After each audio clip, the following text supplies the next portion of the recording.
Chaps! Alam niyo ba kung gaano kasarap yung pili nut biscotti na ginawa namin? Ganito yun o ganito kasarap yun. So, ganito yan natin, oh. Oh, di ba? Tignan niyo naman, oh.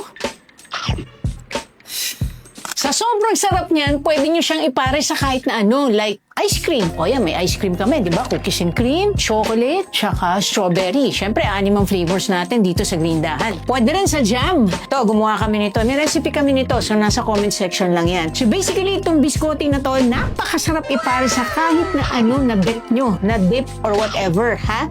Ngayon, siyempre, hindi nyo malalaman niya kung gaano kasarap kung hindi nyo titikman. Kaya nga, available na to sa Grindahan. 5 pieces to, pili nuts and peanuts. Combination yan. Yan ang ingredients niyan. So, ginawa namin to para sa inyo, ha. Tikman nyo na to kasi sobrang sarap na snack. So, available na to, ha. Sobrang saktong partner to ng kape nyo, kaya chocolate drink nyo, o kaya yung butterol namin. Ito talaga ang the best partner, ha. So, available na to sa Facebook, IG stores namin. Available din sa kahit na anong online selling platform. Aabot to kasi ang tagal ng shelf life nito kay Room Temp. Bili na! Check out na!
Kaya nga, available na to sa Grindahan. 5 pieces to, pili nuts and peanuts. Combination yan. Yan ang ingredients niyan. So, ginawa namin to para sa inyo, ha. Tikman nyo na to kasi sobrang sarap na snack.